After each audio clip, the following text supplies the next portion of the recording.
My wife left me for my business partner. Then I took everything back. I was 32 when everything in my life started to unravel. I had been married to my wife, Anna, for 6 years. We met in college, bonded over late night study sessions, and built a life together. She was smart, driven, and always had a knack for making people feel at ease. I thought we were solid. I was running a small logistics company with my business partner, Mark, a guy I'd known since high school. He was charismatic, the kind of person who could talk his way into any deal. Together, we turned the business into something profitable, hauling freight across the country. Life seemed good. Steady income, nice house, plans for kids someday. But I was blind to what was happening right under my nose. Mark and I had complementary skills. I handled operations, the nuts and bolts of keeping trucks on the road, while he was the face of the company, schmoozing clients and closing contracts. Anna worked as a freelance graphic designer, but she'd sometimes help with our branding, logos, website updates, that kind of thing. She and Mark got along well. They'd joke around when she stopped by the office, and I never thought twice about it. Why would I? Mark was my friend, and Anna was my wife. Trust was never an issue, or so I thought. Things started feeling off about a year before it all came crashing down. Anna was spending more time on her phone, smiling at texts she wouldn't share. She'd stay late at client meetings, or so she said. I noticed she was dressing up more, not just for work, but even for casual errands. I didn't want to be that guy, the paranoid husband, so I brushed it off. Work was stressful, and I figured she was just finding ways to cope. Meanwhile, Mark was acting strange too. He'd cancel meetings last minute or show up distracted. I caught him once in the office, texting furiously, but when I asked what was up, he just laughed and said it was a client being difficult. One evening, I came home early from a long day at the warehouse. Anna wasn't there, which wasn't unusual, but her laptop was open on the kitchen table. I wasn't trying to snoop, but a notification popped up, an email from Mark. The subject line was blank, which seemed odd. I clicked it. The email was short, just a few words. Missed you last night. Same place Thursday? My heart started racing. I scrolled through her inbox and found more emails, some with flirty tones, others vague but suspicious. I didn't want to believe it, but the pieces were coming together. I didn't confront her right away. I needed proof, something concrete. Over the next week, I paid closer attention. Anna said she was meeting a client downtown one night, but I drove by the restaurant she mentioned and didn't see her car. I checked our shared bank account and found charges for hotels I didn't recognize.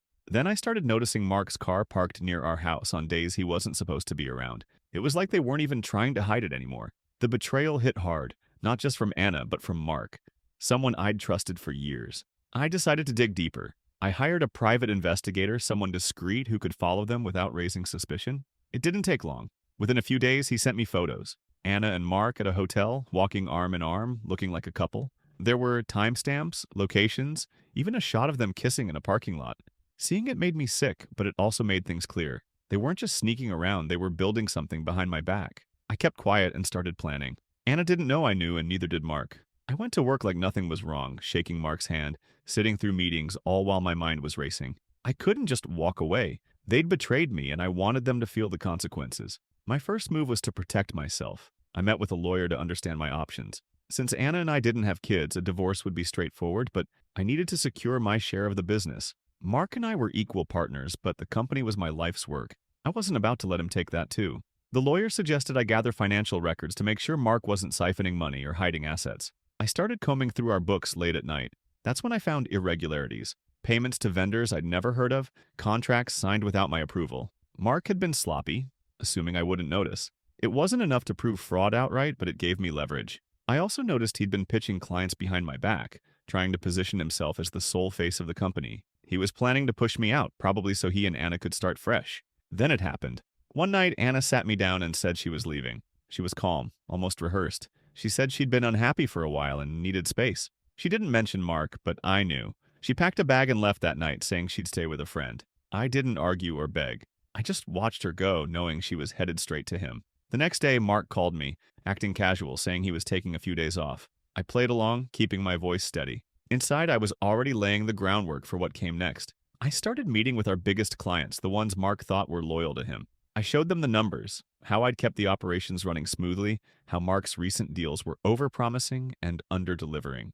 Some were skeptical, but I had data to back it up. I also reached out to our suppliers, locking in exclusive contracts under my name. Mark didn't know it, but I was slowly cutting him off at the knees. My goal wasn't just to hurt him, it was to take back what was mine. Anna called me a week later asking to meet. I agreed, curious to see what she'd say. She looked confident, like she'd already moved on. She said she was with Mark now and hoped I'd be mature about it. She didn't apologize, just talked about splitting assets and moving forward. I nodded, stayed calm, and told her we'd sort it out. She seemed surprised I wasn't angry, maybe even a little uneasy. She had no idea what I was planning. By then, I'd hired a forensic accountant to dig into Mark's side deals. The findings were worse than I expected. He'd been funneling company money into a separate account, likely to fund his new life with Anna. It was enough to bury him legally, but I didn't want to tip my hand yet. I needed him to feel secure, to think he'd won. That's when I started the real work, dismantling his world piece by piece. With Anna gone and Mark still acting like everything was normal, I focused on my plan. I wasn't just angry, I was determined to make them both regret what they'd done. The business was my leverage, and I knew exactly how to use it. Mark thought he had the upper hand, schmoozing clients and playing the big shot, but he underestimated how much I controlled behind the scenes. I'd spent years building relationships with our drivers, suppliers, and warehouse staff. They trusted me, not him. That was my foundation. I started by securing the company's key accounts. I met with our top clients one by one over coffee or lunch. I didn't badmouth Mark outright. That would have looked desperate. Instead, I showed them reports of late deliveries and inflated costs tied to his recent deals. I explained how I was streamlining operations to protect their interests. Most of them didn't care about the drama, they just wanted reliability. By the end of the month, I'd locked in contracts that tied their business to me, not Mark. He didn't even notice, too busy playing house with Anna. Next, I tackled the financial side. The forensic accountant I hired found more than just a few shady transactions. Mark had set up a shell company to siphon off profits, funneling money through fake invoices. It was sloppy work. He'd used his personal email for some of the correspondence, which made it easy to trace. I didn't confront him yet. Instead, I quietly gathered evidence, saving emails, bank records, and receipts. My lawyer said it was enough for a lawsuit, but I wanted more than a courtroom win. I wanted Mark to lose everything he thought he'd gained. While I worked on the business, Anna kept reaching out, pushing for a quick divorce. She wanted to keep things civil and split our assets evenly.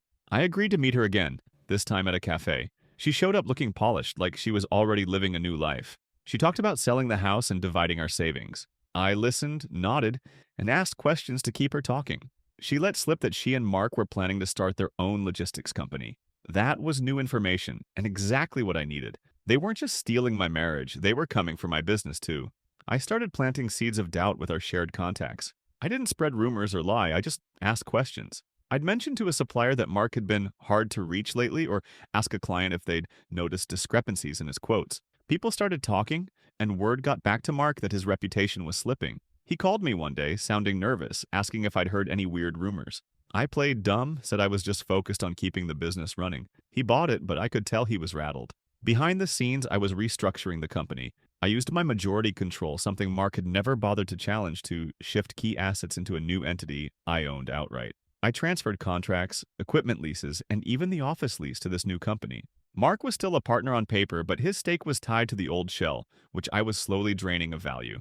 It was legal, barely, and my lawyer made sure every move was airtight. I wasn't going to let him walk away with half of what I'd built. Anna and Mark started showing up together at industry events, acting like a power couple. It stung to see, but it also gave me clarity. They were banking on Mark's charm to pull clients away from me. What they didn't know was that I'd already locked in our biggest accounts with exclusive deals. I also started negotiating with a competitor to buy out parts of our business, the parts Mark thought were his lifeline. The competitor didn't care about Mark's promises. They wanted my operational expertise. I made sure they saw me as the one who kept the wheels turning. By this point, Mark's side deals were falling apart. Clients he'd been secretly pitching started pulling out, citing concerns about his reliability. I'd tipped them off indirectly, using the accountant's findings to show inflated costs and missed deadlines.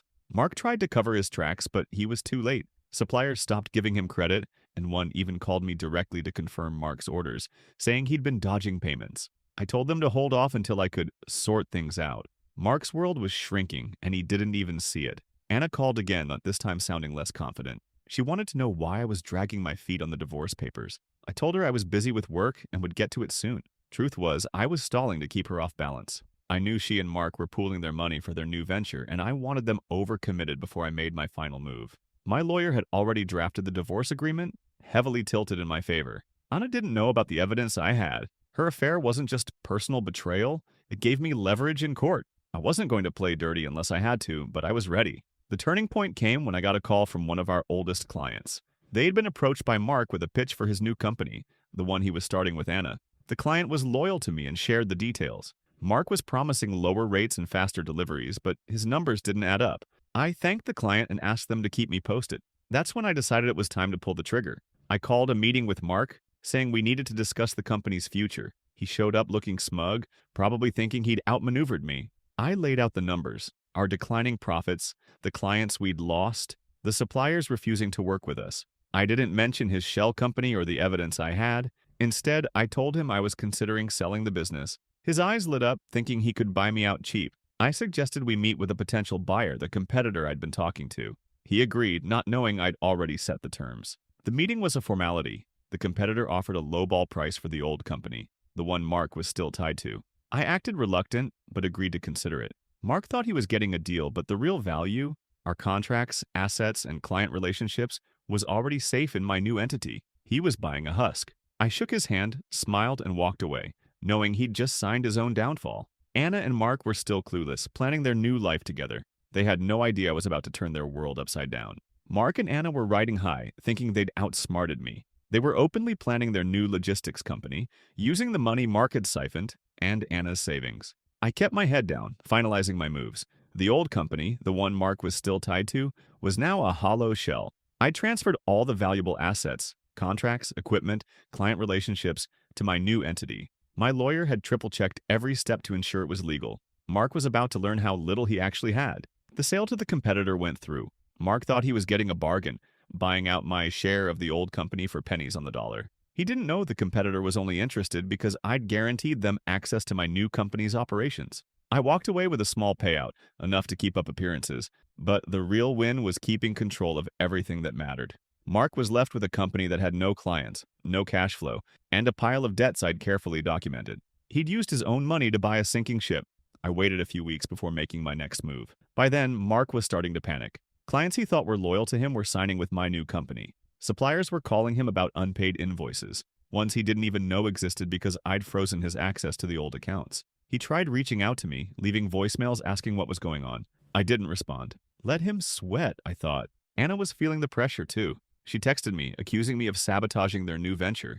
I replied with a single line, "Talk to Mark." The forensic accountant's report was my ace. It detailed every shady transaction Mark had made, fake invoices, secret accounts, even payments to hotels where he'd met Anna. I sent a copy to the competitor who was now Mark's creditor. They weren't happy to learn their new acquisition was tainted by fraud. They started legal proceedings against him, tying up what little money he had left. I also tipped off a couple of industry contacts about his side deals. Word spread fast and soon Mark couldn't get a meeting with anyone. His charm was useless when no one trusted him. Anna's confidence was crumbling. She showed up at my new office unannounced, demanding to know why I was ruining their lives. She looked tired, like the stress was finally hitting her. I stayed calm, told her I was just running my business. She tried to argue, saying she and Mark deserved a fresh start. I didn't raise my voice or mention the affair, I just said, "You made your choice." She left, frustrated, probably realizing I wasn't going to back down. I didn't feel vindicated, just focused. This wasn't about revenge. It was about taking back what was mine. The divorce went through shortly after. Anna didn't fight for much, maybe because she was too distracted by Mark's collapsing world. I kept the house and most of our savings thanks to the evidence of her affair and my lawyer's work. She moved in with Mark, into a small apartment they could barely afford. Their new company never got off the ground. Without clients or credit, it was dead before it started. I heard from a mutual friend that they were fighting constantly, blaming each other for their failures. Mark's legal troubles kept piling up. The competitor sued him for fraud and a couple of suppliers followed with their own claims. He couldn't afford a good lawyer and the evidence I'd provided was airtight. I didn't have to testify or get involved. His own actions buried him. Last I heard, he was facing bankruptcy and had sold his car to cover legal fees. His reputation in the industry was shot. No one would touch him, not even for a low-level job. I kept building my new company. The clients I'd secured stayed loyal, and I picked up more as word got around that I was the one who kept things running. I hired a new operations manager, someone I vetted carefully and focused on expanding routes. The business was leaner than before, but it was mine, free of Mark's schemes. I didn't gloat or tell anyone what I'd done. I didn't need to. The results spoke for themselves. Anna reached out one last time, months later. She sent an email asking if we could talk. She said she was sorry that she'd made a mistake. I read it, then deleted it. I didn't hate her, but I didn't owe her anything either. She'd chosen Mark, thinking he was her ticket to a better life. Now she was stuck with him, or maybe she'd left him too. I didn't care enough to find out. My life was moving forward, and they were just a memory. I saw them once by chance, at a gas station a year later. Mark looked worn out, driving a beat-up car. Anna was with him, staring at her phone, her face blank. They didn't see me, and I didn't linger. I filled up my tank and drove off, back to my life. My company was thriving, I was dating again, and the weight of their betrayal was gone. They'd tried to take everything from me, but I'd come out stronger. Looking back, I didn't set out to destroy them. I just protected what I'd built. Mark's greed and Anna's choices did the rest. They thought they could walk away with my life, but they didn't count on me fighting back.